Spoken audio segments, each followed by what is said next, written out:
ভাই আমি DNA test করার জন্য প্রস্তুত। এর বাপই মুজাফফর, আর কেউ না ভাই, আমি সেরকম ধরনের মেয়ে না। মেয়ে আফিয়া বিদেশিদের মতো ধবধবে সাদা হওয়ায় তাকে অস্বীকার করেছে বাবা মুজাফফর। এদিকে ডিএনএ টেস্টের কথা বলেছেন আফিয়ার মা। আফিয়ার বাবা মুজাফফরই এমনই কথা জানিয়েছেন তিনি। যশোরে অতিরিক্ত ফর্সা হয়ে জন্ম নেওয়া ফুটফুটে আফিয়ার ফর্সা হওয়ায় কাল হয়ে দাঁড়িয়েছে। দেখতে পরীর মতো সুন্দর হলেও আফিয়ার ভাগ্য আমাবস্যার ঘোর অন্ধকারে ঢেকে গেছে। দেশ জুড়ে আফিয়ার ঘটনা এখন ব্যাপক আলোড়ন তুলেছে। বিদেশিদের মতো ধবধবে ফর্সা হওয়ায় আফিয়ার অপরাধ। আফিয়া জন্ম নেওয়ার পরই তাকে অস্বীকার করেছে তার বাবা মুজাফফর। স্ত্রীকে বের করে দিয়েছে বাড়ি থেকে, বলেছেন এই মেয়ে তার না। অস্বীকার করেছেন আফিয়াকে। অবৈধ সম্পর্ক করে এই বাচ্চা জন্ম দিয়েছেন তার স্ত্রী। আফিয়ার মা কেঁদে কেঁদে বলেন, আমার মেয়ে ফর্সা হয়েছে বলে আমার স্বামী আমাকে তালাক দিয়েছে, আমাকে সন্দেহ করে। এ বাচ্চার বাবা মুজাফফরই। জন্মের পর থেকে আজ পর্যন্ত আফিয়াকে কোলে তুলে নেয়নি তার বাবা। উল্টো মেয়ে ফর্সা হওয়ায় স্ত্রীকে তালাক দিয়েছেন।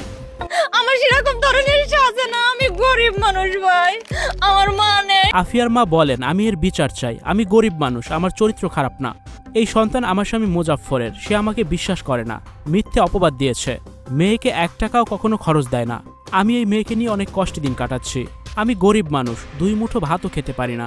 সংসার চালাতে আমার অনেক কষ্ট হয়। মেয়ে ফর্সা হওয়া কি আমার অপরাধ? আল্লাহ ওকে এমন বানিয়েছে, এখানে আমার তো কোনো হাত নেই।